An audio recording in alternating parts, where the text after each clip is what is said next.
ठीक है, ओके। तो ग्लूकागोन क्या करता है, ग्लूकागोन क्या करता है, ग्लाइकोजिनोलाइसिस, ग्लाइकोजन की ब्रेक डाउन करता है, ठीक है। ग्लूकागोन के साथ रिएक्शन जाता है। और एक और ग्लूकागोन के साथ रिएक्शन जाता है, तो मैं आपको बता देती हूँ। चले वो हम साथ साथ कर लेंगे वैसे, ठीक है। तो ग्लूकागोन का जो एक याद कर लो, दैट इज द ग्लाइकोजिनोलाइसिस, ठीक है। और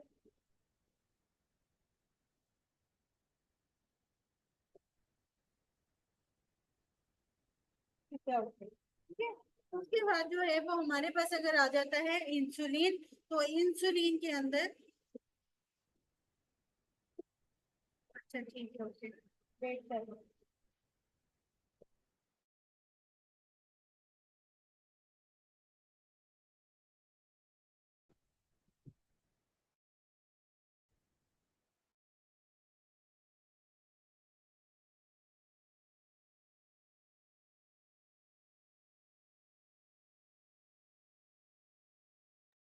ठीक है, तो क्या है ग्लूकागोन के अंदर, ग्लूकागोन में याद रखना है ग्लाइकोजिनोलाइसिस, ग्लूकोनियोजेनेसिस और कीटोजेनेसिस, ठीक है। ये तीन चीजें, कीटोजेनेसिस भी जो है वो ये ग्लूकागोन करता है, ठीक है, फाइन।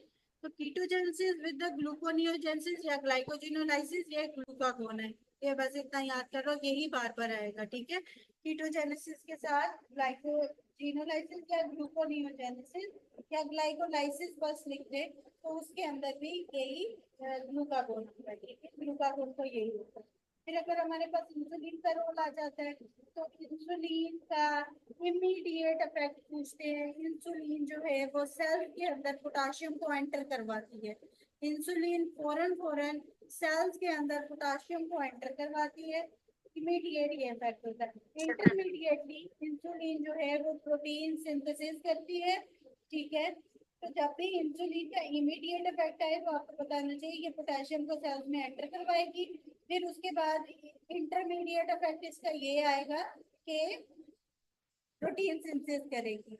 और लेट एक्शन जो इंसुलिन का आएगा वो लाइपोजेनेसिस का आएगा, ठीक है। लेकिन ये जो लेट एक्शन इंसुलिन का है, लाइपोजेनेसिस का, इंसुलिन क्या करता है, लाइपोप्रोटीन लाइपेज की एक्टिविटी को इनहेंस करता है और हार्मोन सेंसिटिव लाइपेज की एक्टिविटी को इनहिबिट करता है, ठीक हो गया।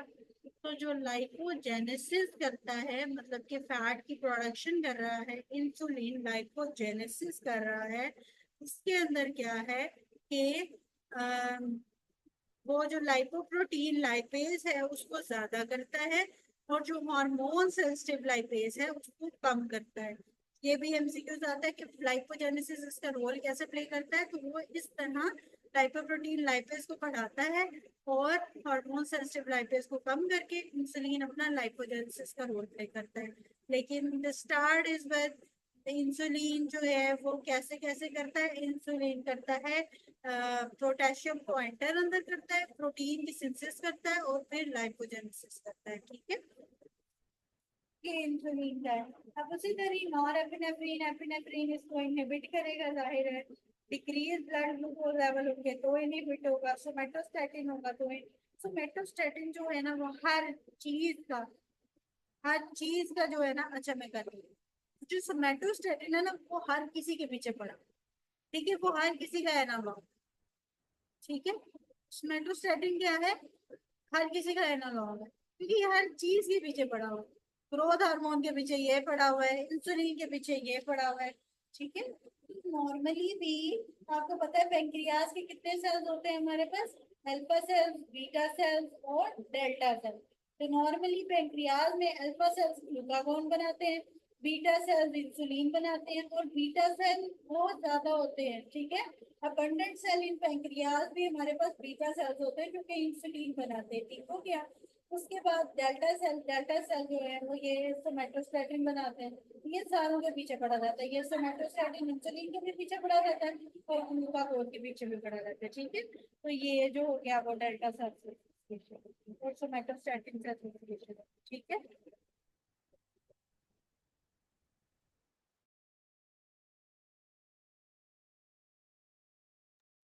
ठीक है, ओके फाइन विद इट। अच्छा, अब क्या है हमारे पास जो है वो आ जाता है थायराइड। ठीक है, last but not the least thyroid. और कुछ चीजें कॉर्टिसोल की बताने वाली वो मैं साथ साथ बता देती हूँ। ठीक है, तो हम कर लेंगे, कल भी कर लेंगे, परसों भी कर लेंगे, एमसीक्यू वाइज जो है बता देंगे। अच्छा, पहले तो मुझे ये बताएं, अब मैंने पहले हम जीएफआर को ही पहले डिस्कस कर देते हैं। अच्छा जी, जीएफआर मैं आपसे शेयर कर देती हूँ, 1 मिनट।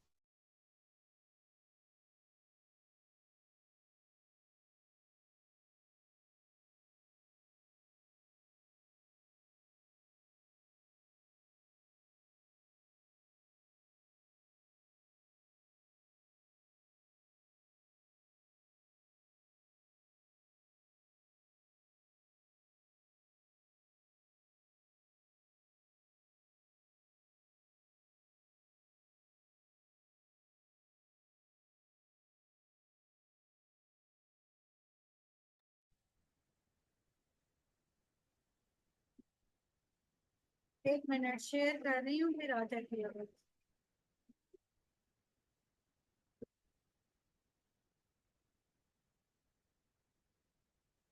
चलो जी, ये देखो जी, ये हमारे पास एडेनल कॉर्टेक्स है। ठीक है, एडेनल ग्लैंड है, एडेनल ग्लैंड के अंदर एडेनल कॉर्टेक्स होता है और एडेनल मेडुला होता है। ठीक है, जो एडेनल मेडुला है इट्स फॉर विद एपिनेफ्रिन और नॉन एपिनेफ्रिन, जिसे हम कैटाकोलामीन्स कहते हैं।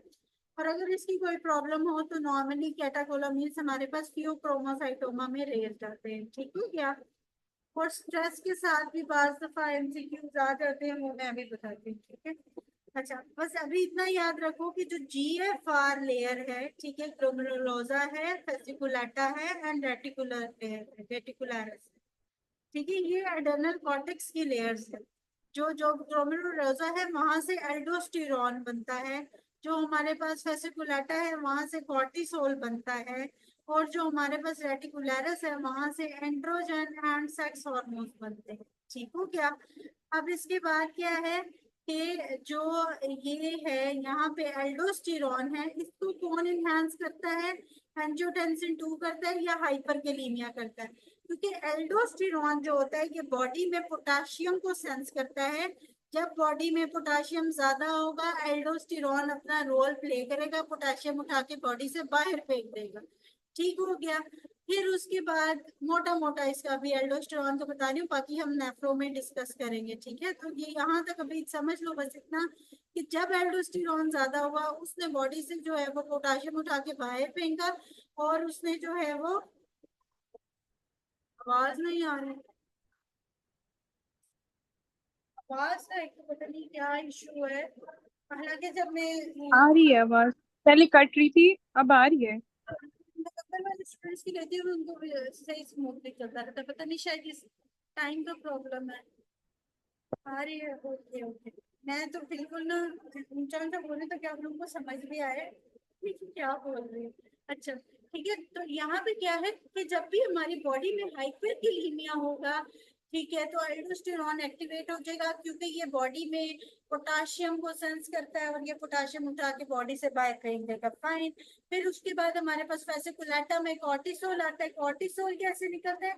ये एसीटीएच होता है एंटीरियर पिट्यूटरी में, जो इनहांस करता है इस पैसे को लाटा का कि कॉर्टिसोल निकाल। ठीक हो गया? और ये जो यहाँ से जो रेड लाइन जा रही है ये नेगेटिव फीडबैक है। मतलब अगर बॉडी में कॉर्टिसोल आ जाएगा तो ये नेगेटिव फीडबैक मैकेनिज्म के थ्रू क्या होगा? इनहिबिशन चली जाएगी एसीटीएच को कि मजीद ना निकाले। ठीक है, और नेगेटिव फीडबैक कॉर्टिसोल का ये सीआरएच पे भी जाता है। रिलीजिंग हार्मोन्स जो है वो हाइपोथैलेमस में होते हैं। सीआरएच ने एसीटीएच पे एक्शन देना है। उसने कहना है यार बहुत कॉर्टिसोल है, बंद करो प्लीज फंक्शन। तो उसने जो है वो फंक्शन सीआरएच ने ही ऊपर से फंक्शन जो है वो इनहिबिट भी करा देना।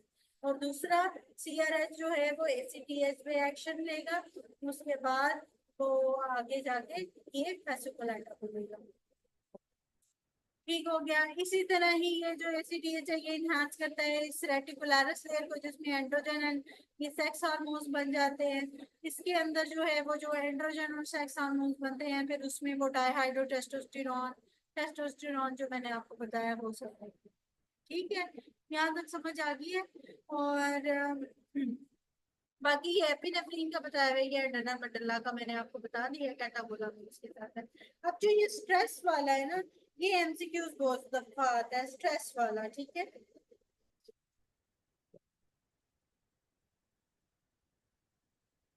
आवाज ही नहीं आ रही। स्लाइड शुरू से ही बताया ना, तीनों चीजें बता दी ना। अब कुछ है क्लियर करने वाला इसमें अभी तक?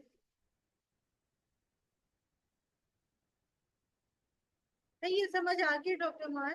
हाँ, स्ट्रेस वाला बताने लगी।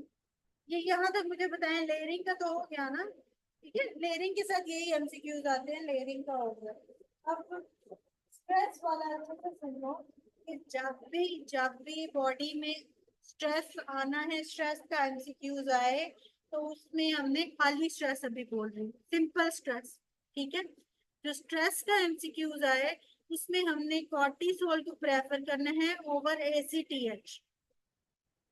स्ट्रेस के एमसीक्यूज में कॉर्टिसोल को प्रेफर करना है एसीटीएच पे, राइट।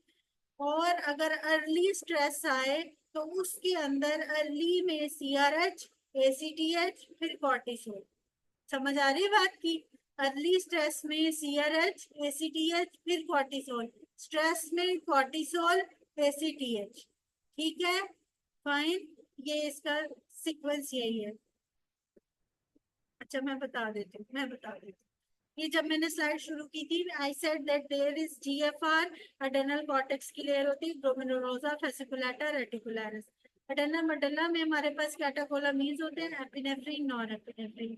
जब भी अडेनल मेडुल्ला में एपिनेफ्रिन ज्यादा होते हैं, नॉर एपिनेफ्रिन बॉडी में ज्यादा होते हैं, इसके अंदर हम फियोक्रोमोसाइटोमा की डिजीज को काउंटर करते हैं। ठीक है, जब हमारे पास कैटेकोलामीन ज्यादा होते हैं। फिर उसके बाद जो जीएफआर में आ गया, जी, इसके अंदर जो है वो ग्लोमेरुलोसा जो ले रहा है, यहाँ पे मिनरलोकॉर्टिकॉइड्स बनते हैं जिसे एल्डोस्टेरॉन कहते हैं। ग्लूकोकॉर्टिकॉइड बनते हैं फेसिकुलेटल लेयर में कॉर्टिसोल, और रेटिकुलर लेयर में एंड्रोजन सेक्स हार्मोन। और फिर आगे आगे फंक्शन जो भी इसका रोल प्ले है वो मैंने बता दिया। ठीक है, अर्ली स्ट्रेस में सीआरएच, एसीटीएच और कॉर्टिसोल। थैंक यू डॉक्टर बाजरा। ठीक है, फिर अगर आ जाए स्ट्रेस विद वेजो कंस्ट्रिक्शन, तो एक ही बात है, कैटाकोलामिन्स। ठीक है, स्ट्रेस विद वेलो कंस्ट्रिक्शन तो कैटाकोलामिन्स। ठीक है, तो ये याद रखना, ये कैटाकोलामिन, एपिनेफ्रिन और नॉन एपिनेफ्रिन ही होते हैं। ठीक है, और स्ट्रेस विद वेलो कंस्ट्रिक्शन इज कैटाकोलामिन। ठीक है, ये एमसीक्यूज याद रखना जो ये आता है। यहाँ तक कोई क्वेश्चन, कोई क्यूरी अभी किसी की?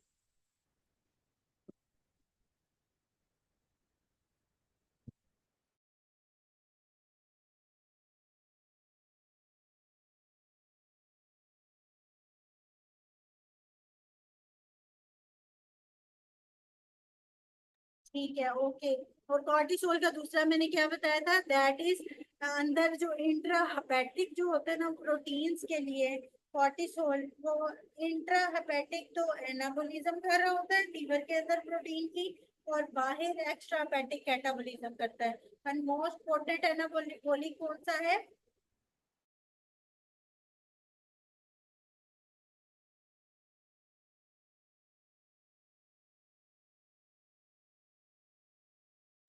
ओके, हो गया टेस्टोस्टेरोन। ठीक है, testosterone most potent anabolic effect के साथ आ जाता है। ठीक है, उसके बाद कॉर्टिसोल भी बॉडी में ग्लूकोज बढ़ाता है, लेकिन जो कीटोजेनेसिस के साथ आपका ग्लाइकोजिनोलाइसिस या ग्लूकोनियोजेनेसिस आएगा, उसमें आपने ग्लूकागोन ही लगाना है। ठीक है, उसमें कॉर्टिसोल नहीं लगाना। अच्छा,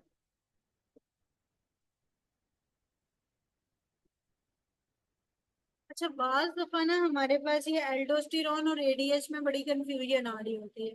तो जहाँ पे इलेक्ट्रोलाइट्स का मेनली आ जाए ना, वाटर एंड इलेक्ट्रोलाइट्स लिखा हुआ, तो याद रखना वहाँ पे एल्डोस्टेरॉन लगाना।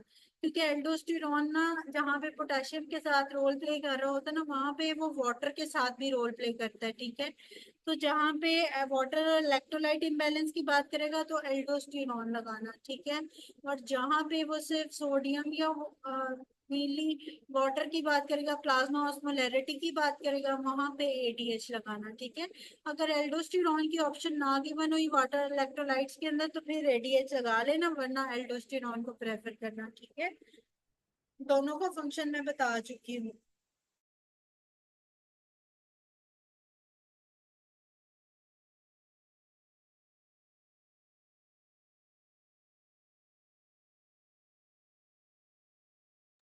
अच्छा, अब आपके आ जाते हैं थायराइड हार्मोन्स। ठीक है, थायराइड के अंदर हमने क्या देखना है, जो मैक्सिमम कंसंट्रेशन होती है ना वो T4 की होती है, लेकिन जो एक्टिव फॉर्म है एडीएच वाला,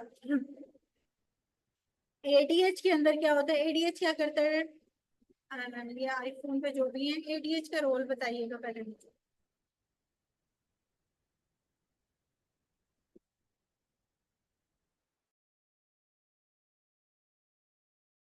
वाटर रीअब्जॉर्प्शन कर।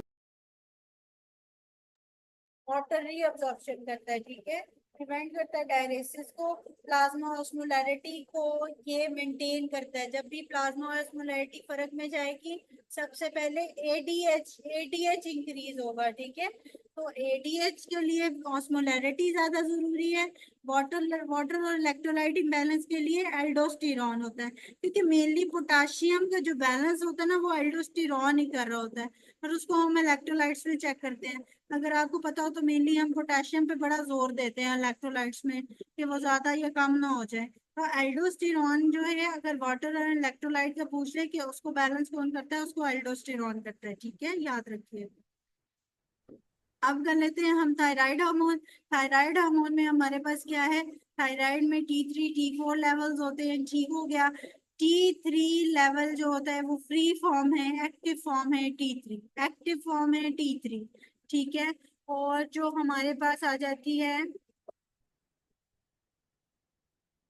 T3 एक्टिव फॉर्म आ जाती है, लेकिन अबंडेंटली हमारे पास T4 पड़ी हुई होती है, ठीक है। मैक्सिमम जो कंसंट्रेशन होती है वो T4 की होती है, T4 की सर्कुलेशन में अंदर होती है, लेकिन जो एक्टिव होती है वो T3 होती है, वो अनबाउंड फॉर्म होती है, वो एक्टिव होती है, ठीक है। बाज दफा लिखा हुआ आता है कि T3 एक्टिव है, या बाज दफा लिखा हुआ आता है अनबाउंड T3 इज एक्टिव, ठीक है। तो अनबाउंड T3 को प्रेफर करना है, ऊपर सिंगल T3 अगर लिखी हुई है तो एक्टिव फॉर्म जो है वो अनबाउंड T3 है। एक मिनट,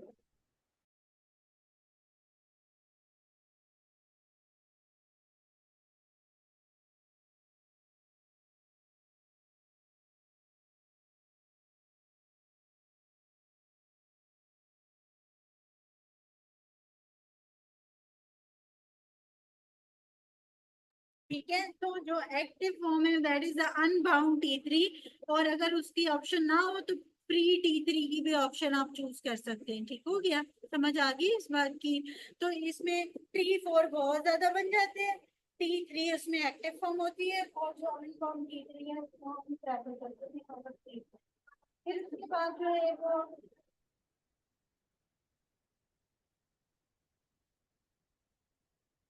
तो थायरोग्लोबुलिन होता है, जिसमें थायराइड हार्मोन आगे से बनाना होता है, वो follicular cells of the thyroid gland में पड़ा होता है। आयोडीन की ऑक्सीडेशन भी follicular cells of the thyroid gland के अंदर होती है, ठीक है। तो ये चीजें जो है हम याद करेंगे।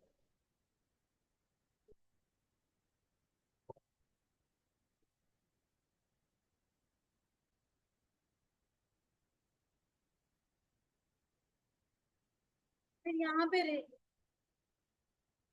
अभी आवाज कम होगी है फिर से।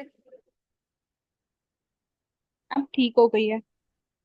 अच्छा, वो शायद फिर ना वो ऐसे होता है कि मेरे जो अच्छा, लास्ट पॉइंट ये था कि जो थायरोग्लोबुलिन होता है ना, जो कि थायराइड हार्मोन बनाता है, वो follicular cells of the thyroid में होता है, इसलिए आयोडीन की जो दूर हो जाती है वो होता है शायद ये है।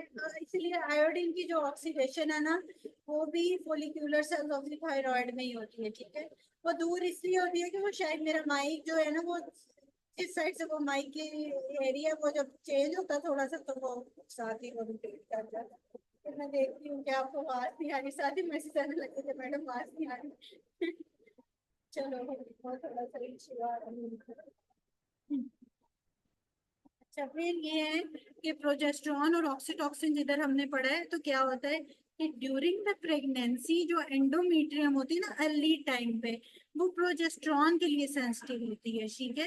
लेकिन क्योंकि लेटर ऑन प्रेगनेंसी में क्या होना होता है, ऑक्सीटोसिन के लिए एंडोमेट्रियम सेंसिटिव हो जाती है फॉर कि कॉन्ट्रैक्शन हो और डिलीवरी हो, ठीक है। तो ये एक सिंपल सा क्वेश्चन है जो वाजफा आ जाता है कि अर्ली प्रेगनेंसी में एंडोमेट्रियम पे प्रोजेस्टेरॉन अपना रोल प्ले कर रहा होता है, एंड लेटर ऑन प्रेगनेंसी में जो है वो हमारे पास जो आ जाता है वो कौन सा आ जाता है, ऑक्सीटोसिन, ठीक है। क्योंकि डिलीवरी होनी है, यूट्राइन कॉन्ट्रैक्शन वगैरह होनी है, तो उसके साथ जो है वो ऑक्सीटोसिन ऐड करता है, ठीक है।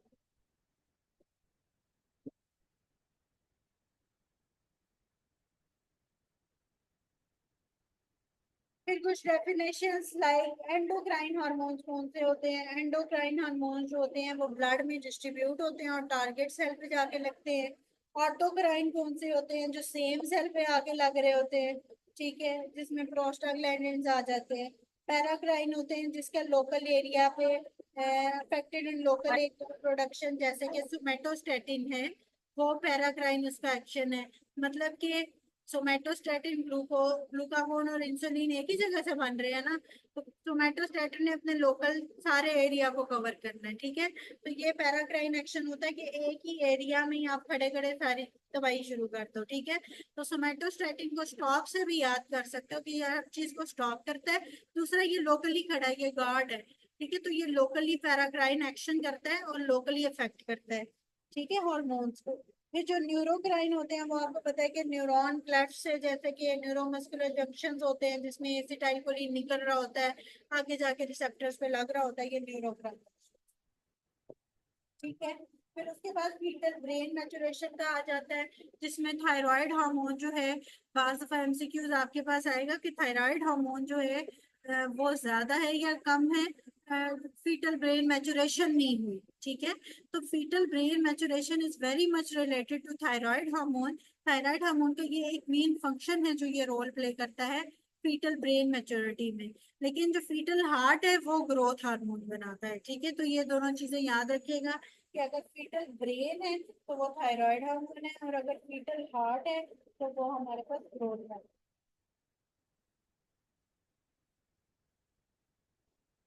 आजकल आपकी रफी कौन सी चल रही है, मुझे बताएं।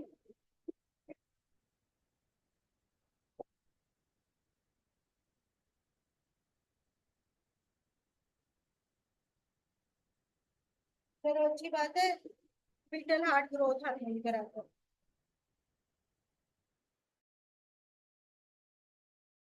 आज रफी के अंदर ना आप लोगों का एंडो का जो है ना एक टेबल आ जाएगा, जिसके अंदर CGMP और वो कैम्प और जो है ना वो टायरोसिन काइनेज पाथवे, ठीक है। तो ये जब हो जाएगा तो कल मैं आपको बताऊंगी, ठीक है। क्योंकि कुछ हमारे पास रिसेप्टर्स होते हैं, एक तो याद कर लें कि जो ग्रोथ हार्मोन होता है ना उसको जीपी शिफ्ट से याद करो। ग्रोथ हार्मोन का रिसेप्टर प्लाज्मा मेम्ब्रेन पे होता है, ठीक है। प्लाज्मा जो मेम्ब्रेन होती है ना, ग्रोथ हार्मोन का रिसेप्टर उधर पड़ा होता है, तो जीपी से याद कर लो कि ग्रोथ हार्मोन का रिसेप्टर प्लाज्मा मेम्ब्रेन पे, ठीक है। फिर जो इंसुलिन का होता है वो टायरोसिन काइनेज पाथवे के थ्रू एक्शन रोल प्ले कर रहा होता है इंसुलिन, ठीक है। ये एमसीक्यूज बहुत आता है। दूसरा जो स्टीरॉयड होता है ना वो इनसाइड द न्यूक्लियस एक्ट करता है, इनसाइड स्टीरॉयड, इनसाइड न्यूक्लियस के इनसाइड एक्ट कर रहा होता है, ठीक है। वो डीएनए वगैरह को भी अफेक्ट कर सकता है। तो स्टीरॉयड्स जो है वो इनसाइड द न्यूक्लियस तबाही करते हैं, ठीक है। ग्रोथ हार्मोन का जीपी से प्लाज्मा मेम्ब्रेन है, और इंसुलिन का टायरोसिन काइनेज पाथवे है, आईटीपी से याद करो, ठीक है। Insulin tyrokinase pathway, tyrosine kinase pathway.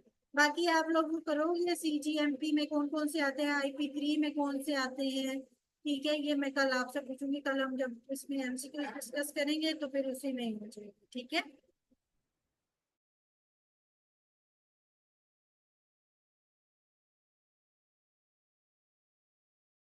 वहां तक किसी की कोई क्यूरी रह गई हो।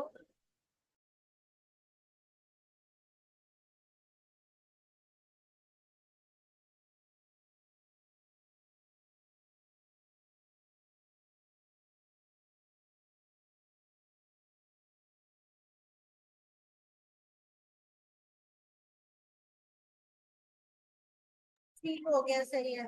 थोड़ा सा हम जो है वो कुशिंग और एडिशंस को भी डिस्कस करेंगे कल, ठीक है।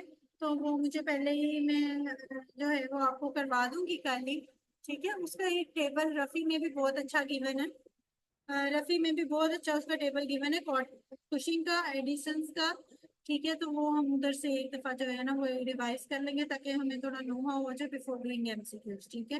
बाकी तो एमसीक्यूज के साथ साथ आता जाएगा, कल इंशाल्लाह हम करेंगे। अच्छा, मैंने आप लोगों का ना टाइम टेबल भी देख लिया है, तो मैं बस दफा 2 बजे तो फ्री हो जाती हूँ almost. Sometimes it takes time, like आपको वॉट का नहीं पता होता है, it can be 3, it can be 3:30 भी हो जाता है बार दफा, तो इसलिए टाइम थोड़ा सा ऊपर नीचे मुझे करना पड़ जाता है।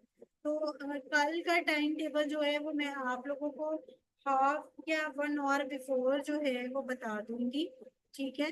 3 3 बजे के, या 3 बजे ही होगा या 3 के थोड़ा सा बाद होगा, इट कैन बी 3:30 ऑल्सो, ठीक है। तो याद रखिएगा, वो मैं ग्रुप में मैसेज कर दूंगी, डॉक्टर हमाद आपसे कोऑर्डिनेट कर लेंगे, ठीक है, ओके। कल हम इंशाल्लाह जो है वो एमसीक्यूज डिस्कस करेंगे। मैं कोशिश करूंगी रिपीट वाले आप लोगों, हाँ 3 से पहले नहीं होगा, ठीक है, 3 से पहले नहीं होगा। इट कैन बी 3 और 3:30 भी हो सकता है, ठीक है। लेकिन मैंने टाइम टेबल देख लिया, जो भी टाइम बीच में मिला मैं उसमें आपको करवा दूँ। ओके फाइन डॉक्टर हमार, ठीक है, 3 नहीं होगा, 3 के बाद ही। फाइन, 3 भी हो सकता है 3 के बाद, तो मैं बता दूंगी ग्रुप में, कोई इशू नहीं है ऐसा, ठीक है। ठीक है, पर जो ये एमसीपीएस के साथ आपसे वेलकम। कोई बात नहीं, कल हम इंशाल्लाह एमसीक्यूज करेंगे, जो चीजें रह जाएंगी क्यूरी हम उसको सॉल्व करेंगे, और हम साथ में जो है वो जो भी रिपीट होंगे उसको हम मिस करेंगे इंशाल्लाह, और बाकी करेंगे। ओके ठीक है, फिर अल्लाह हाफिज। अच्छा, थोड़ा सा ये है कि आज की रिकॉर्डिंग पहले लेक्चर की हो नहीं पाई थोड़ी सी, तो वो उसमें माय अपॉलॉजिज फॉर दैट, मुझे पता ही नहीं चला, पहले मैंने ऑन ही नहीं की, तो वो मैंने डिस्कस कर लिया। किसी को कोई क्वेरी हो तो मुझसे डायरेक्ट फिर पूछ लीजिएगा इनबॉक्स में, ठीक है, ओके, अल्लाह हाफिज। बाकी रिकॉर्डिंग में शेयर कर दूंगी। पीछे जो अगस्त वाले स्टूडेंट्स हैं उनकी रिकॉर्डिंग एंडो की पड़ी हुई है, मेरी पड़ी हुई है, आप सुन सकते हैं, ठीक है, ओके, अल्लाह हाफिज।